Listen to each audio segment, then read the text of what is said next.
Bienvenido a la última fogata, donde el fuego se apaga, y lo que queda, es el miedo.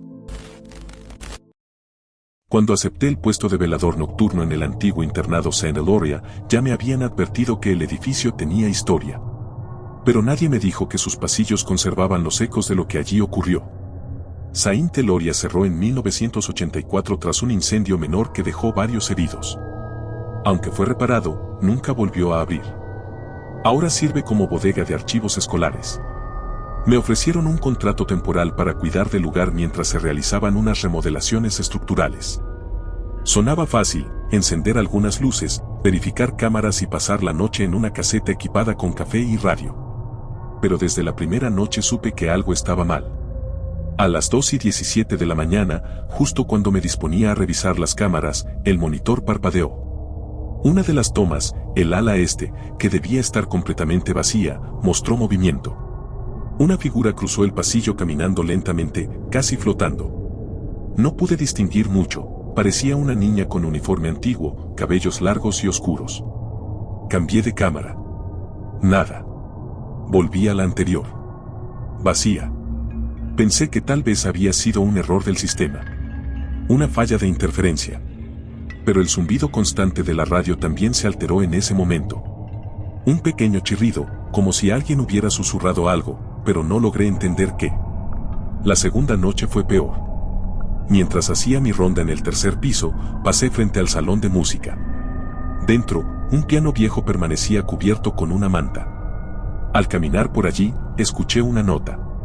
Luego otra. Abrí la puerta, y la manta seguía intacta, pero las teclas estaban bajadas. Como si alguien acabara de tocarlas. Decidí hablar con Manuel, el guardia diurno, un tipo callado pero amable. Cuando mencioné lo que vi, su expresión cambió. A mí también me ha pasado, dijo, sin mirarme a los ojos. Aquí no estás solo por las ratas o los ladrones. Me contó que en los archivos hay menciones a un grupo de estudiantes desaparecidos en los años 70. Nunca se encontraron sus cuerpos. Se dice que formaban un círculo de silencio, una especie de pacto extraño entre ellos.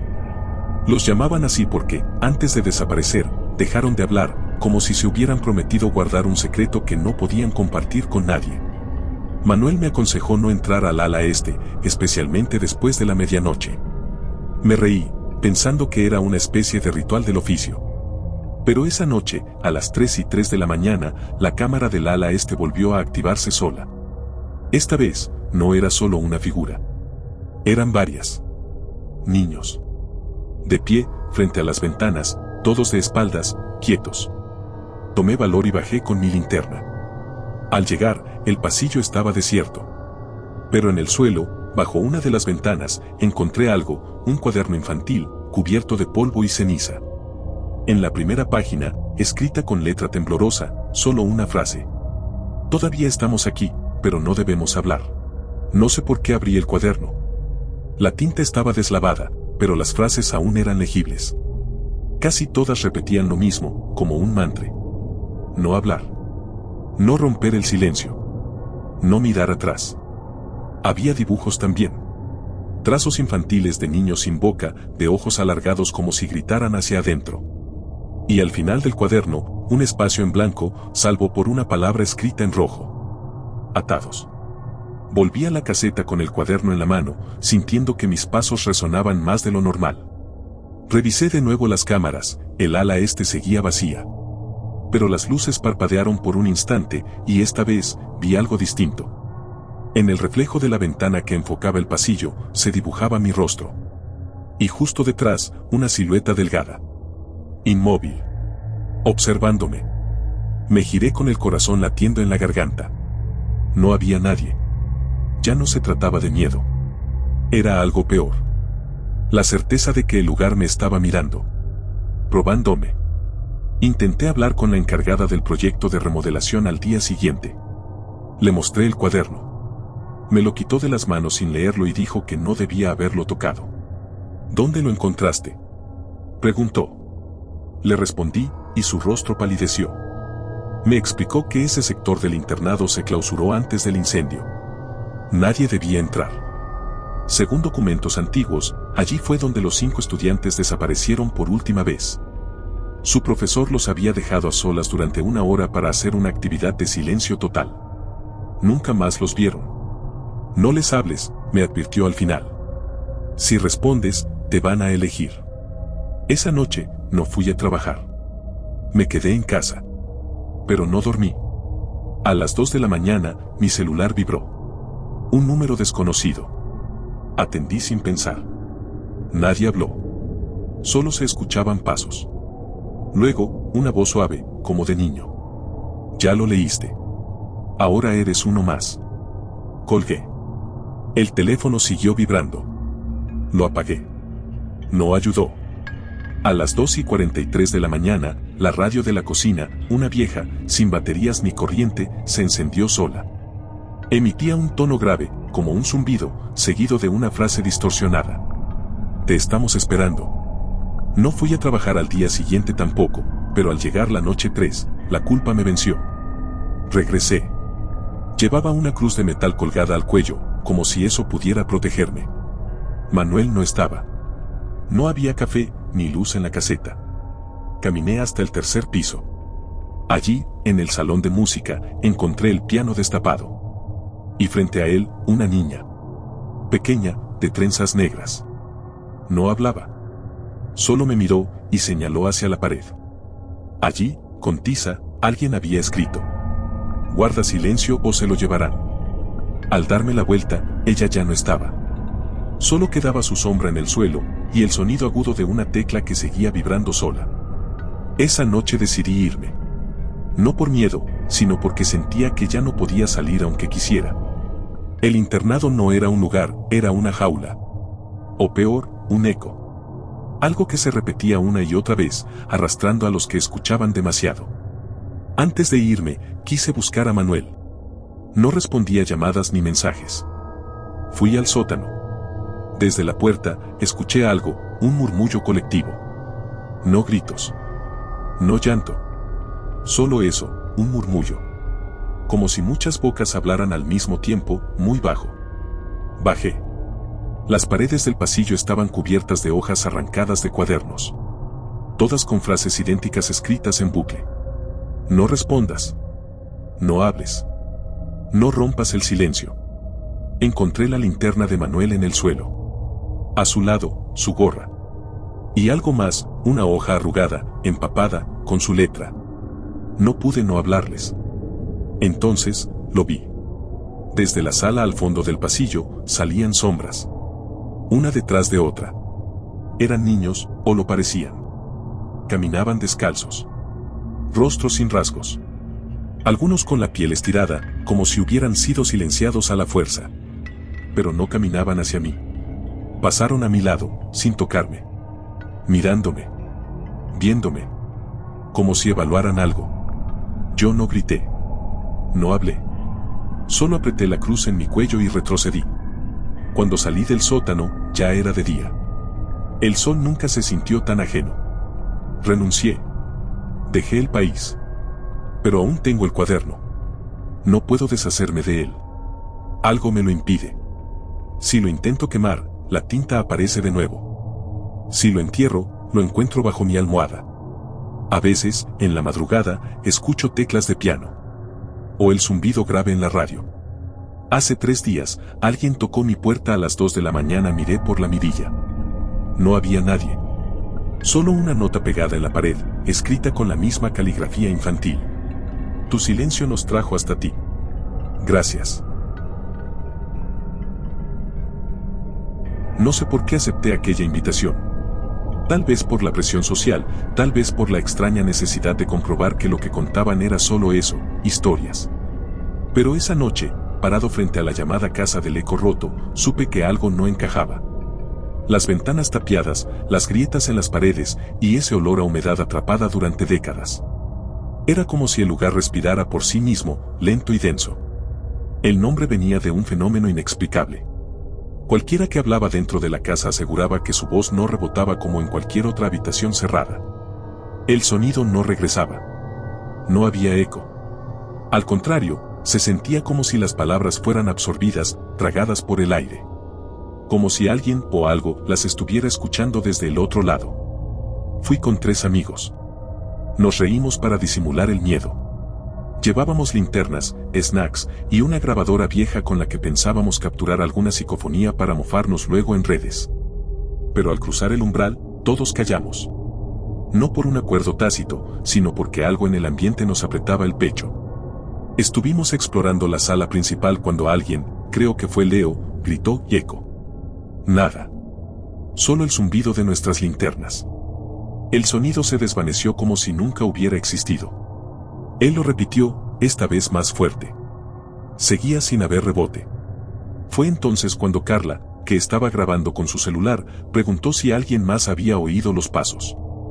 ¿Qué pasos?, pregunté. Detrás de ti, dijo, con voz temblorosa. Apunté con la linterna, pero no había nada. Ni un alma. Solo el corredor largo que conectaba con las escaleras al segundo piso. Todos nos quedamos en silencio. Por instinto. Como si hablar fuera una forma de invitar a algo que no queríamos conocer. Más tarde, cuando revisamos la grabación, notamos que nuestras voces sonaban cada vez más apagadas. Como si alguien las estuviera apagando manualmente. Pero eso no fue lo peor. Lo peor fue que, en un punto donde ninguno de nosotros dijo palabra, se escuchó con claridad una voz susurrar. Sigan hablando. Me gusta oírlos. Después de escuchar esa grabación, nadie quiso seguir explorando. Pero salir de la casa no fue tan fácil como pensábamos. Cuando intentamos abrir la puerta por la que habíamos entrado, estaba sellada. No cerrada con llave. Sellada. Como si fuera parte del muro. Golpeamos, pateamos, incluso intentamos romper la madera con una lámpara de metal. Nada. No se movía. Esto no es normal, murmuró Carla. Esto ya no es un juego. Leo empezó a entrar en pánico. Se alejó corriendo hacia las escaleras mientras gritaba que nos sacaría de ahí, que buscaría otra salida. Lo seguimos sin pensarlo. Subimos tras él, uno a uno, y al llegar al segundo piso nos dimos cuenta de que la distribución de la casa no tenía sentido. Pasillos que se cruzaban sobre sí mismos. Puertas que llevaban al mismo cuarto aunque abrieras desde lados opuestos. Ventanas tapiadas desde el interior que mostraban otras habitaciones en lugar del exterior. Todo estaba cubierto de polvo, pero no era polvo normal. Tenía una textura más gruesa, como ceniza humana. En una de las habitaciones, encontramos una vieja radio. No estaba conectada a nada, pero encendió sola. Emitía un zumbido intermitente, como una respiración profunda. De pronto, una voz surgió de ella. No gritaba. Rezaba. Escucha mi nombre, escúchalo y no lo olvides. Leo retrocedió. ¿Quién eres?, preguntó, temblando. La voz respondió. Tú me hablaste primero. Ahora me perteneces. En ese momento, todas nuestras linternas se apagaron al mismo tiempo. Quedamos sumidos en una oscuridad total. Sentí una presión en los oídos, como si el aire estuviera siendo succionado.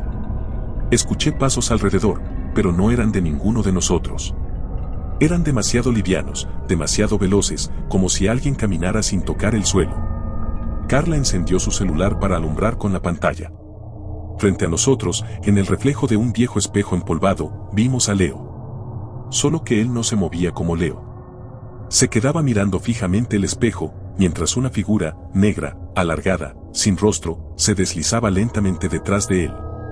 Pero al voltear, no había nada. Solo Leo, de espaldas. Quieto. Murmurando en un idioma que ninguno entendía. Lo tocamos. Frío. Como una piedra. Y entonces, sin girarse, habló. No deberíamos haber hablado. Estábamos atrapados. La casa parecía respirar con nosotros, sus paredes palpitaban y cada paso resonaba como un golpe en el corazón. Intentamos todo para abrir esa maldita puerta por la que habíamos entrado, pero era inútil. Carla estaba al borde del colapso. Leo seguía murmurando palabras en ese idioma extraño, y yo sentía que el peso de la casa se hacía más pesado, como si absorbiera nuestra voluntad. La radio seguía encendida, emitiendo ese zumbido profundo que ya se había convertido en una presencia constante. De repente, la voz volvió, pero esta vez era diferente, clara, casi humana. Habéis roto el silencio, y ahora debéis pagar el precio. Las paredes comenzaron a vibrar y de ellas emergieron sombras, no como las que habíamos visto antes, sino figuras distorsionadas que parecían eco de personas atrapadas, retorcidas y silenciadas. Intentamos huir, pero los pasillos cambiaban, el espacio se doblaba y nos alejaba de la salida. Era un laberinto viviente, alimentado por el silencio que habíamos roto. De repente, Carla gritó y desapareció. La busqué desesperadamente, pero solo encontré un susurro que decía. Ella se unió al eco. Leo cayó de rodillas, repitiendo una y otra vez. No debimos hablar, no debimos. Cuando al fin la puerta se abrió, salí corriendo, seguido de Leo. Miré atrás y vi la casa, tranquila, silenciosa, como si nada hubiera pasado. Nunca volvimos a hablar de lo que pasó. Pero desde entonces, cada vez que alguien habla demasiado fuerte, pienso en esa casa, en el eco que nunca vuelve y en las voces que se pierden para siempre. Desde que llegué a aquel pueblo remoto en el norte, algo me dio mala espina. La vieja casa que me alquilaron parecía salida de otra época, madera crujiente, ventanas con vidrios opacos y ese olor a humedad que se mete en los huesos. Me dijeron que haría mantenimiento, que revisara la instalación eléctrica, arreglara tuberías y tal vez pintara algunas paredes. Nada especial. El dueño, un hombre canoso con mirada cansada, me entregó las llaves con una advertencia que no pude ignorar. No toques la puerta roja, me dijo, con voz baja. No la abras, ni siquiera la mires mucho tiempo. Es por tu bien. Pensé que era solo un cuento para mantener a los forasteros alejados. Pero esa puerta existía y estaba al fondo del pasillo más oscuro de la casa. Pintada de rojo intenso, con un candado oxidado que parecía nunca haber sido abierto. La primera noche, cuando todo estaba en silencio, empecé a notar cosas extrañas. Susurros apenas audibles, como voces de alguien que habla al otro lado del mundo, o de otro tiempo. Parecían venir de esa puerta. Traté de convencerme de que era el viento, o el sonido del viejo sistema de tuberías. Pero el murmullo se hizo más fuerte. Con el celular en mano, decidí grabar. Apunté la cámara hacia la puerta y esperé. El candado comenzó a vibrar, como si algo intentara abrirse paso desde el otro lado. De repente, la voz susurró mi nombre. Claro, frío, directo. Un escalofrío recorrió mi cuerpo. Quise retroceder, pero algo me impulsó a acercarme. El frío no era del aire, era un frío que parecía quemar desde adentro. Mi mano temblorosa se acercó al pomo de la puerta.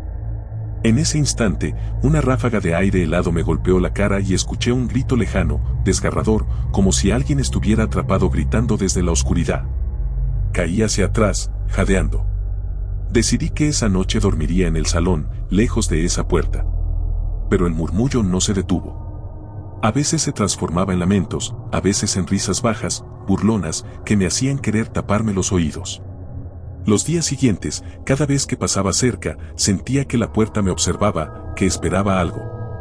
Las sombras en el pasillo parecían moverse cuando nadie miraba. Mi cámara captó formas fugaces, siluetas que no podía explicar. La gente del pueblo evitaba hablar del tema. Cuando pregunté, me miraban con miedo o simplemente cambiaban de conversación. No toques la puerta roja, repetían, como si fuera una plegaria. Pero la curiosidad crecía, y también el miedo. Una noche, la puerta se abrió sola un poco, apenas una rendija. De ella salió un susurro. Entra. ¿Podré resistirlo? El sonido de la puerta abriéndose por sí sola me dejó congelado. La rendija era mínima, apenas una línea negra que cortaba el rojo de la madera, pero de ella se filtraba un aire gélido, cargado de algo imposible. Era como si el espacio más allá de esa abertura no perteneciera a esta casa. Ni siquiera a este mundo. Me acerqué con una linterna en mano, helas temblando con cada paso. Metí la cabeza apenas unos centímetros, solo para mirar dentro. No había habitación detrás. No había nada. Un espacio en negro absoluto, profundo, sin paredes ni suelo, como si la puerta conectara directamente con el vacío. Y sin embargo, ahí estaba. La silueta. Un hombre, o lo que quedaba de uno, parado en medio de la oscuridad.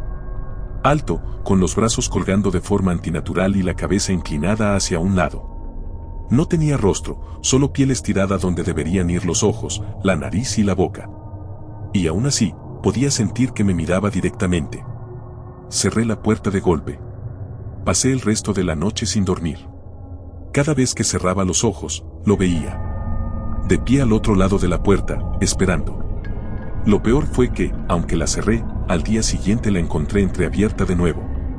Empecé a perder noción del tiempo. Las horas se alargaban. Las sombras de la casa parecían más densas, como si las paredes se estiraran lentamente hacia la puerta roja. En el espejo del baño vi algo que me hizo temblar. Detrás de mí, por un segundo, apareció su figura. No como un reflejo, sino como si estuviera dentro del espejo, observándome. Intenté marcharme, huir del pueblo. Pero el coche no arrancaba. Pedí ayuda en la tienda del pueblo, pero el dueño, al escuchar de qué casa hablaba, me negó cualquier auxilio. Ya te vio, me dijo con voz quebrada. Ahora no te dejará ir. Esa noche ocurrió lo peor. La puerta se abrió completamente. No escuché el crujir de la madera.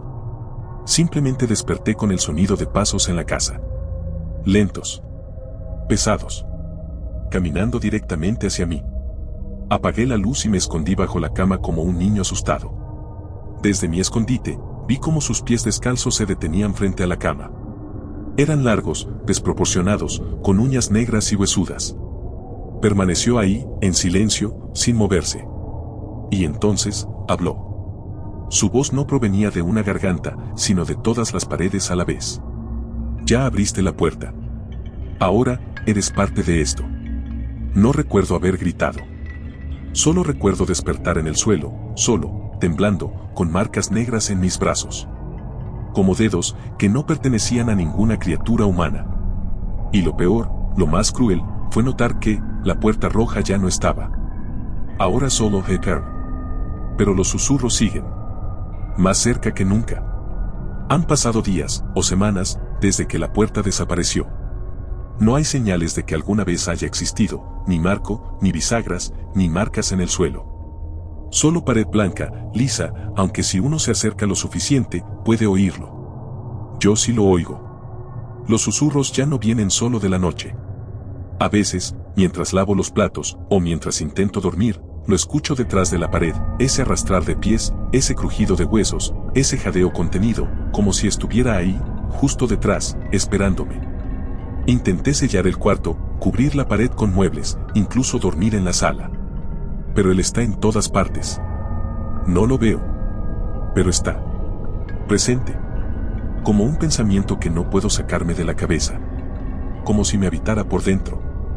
Y algo más cambió. Las fotos que tenía en el celular, de amigos, de mi madre, del mar, comenzaron a distorsionarse. No sé cómo, pero sus rostros ahora están borrosos, o peor, reemplazados. En algunas aparece esa figura, de pie en segundo plano. A veces incluso más cerca, como si se acercara más con cada imagen que reviso. Ayer, desperté con tierra en los pies y no recuerdo haber salido. Mis uñas tenían polvo, y el lavamanos estaba lleno de agua turbia, con algo parecido a cabello humano. No sé si estoy sonámbulo o si él está usándome. Moldeándome. Y esta noche fue peor. Al encender la linterna en la oscuridad, lo vi en el reflejo de la ventana, parado justo detrás de mí, inmóvil. Cuando giré, no había nadie. Pero el vidrio seguía mostrando su silueta. Como si los reflejos ya no obedecieran este mundo. Escribo esto como advertencia. Pero también como confesión. Porque cometí el error. Toqué la puerta. La abrí. Y al hacerlo, abrí algo dentro de mí. Creo que eso es lo que quería desde el principio. No salir. Sino entrar. Ahora ya no importa si huyo. Él me acompaña. En cada espejo, en cada sombra. Lo veo incluso cuando cierro los ojos. Y ahora tú estás leyendo esto. Eso significa que él también te ha visto. Te está escuchando.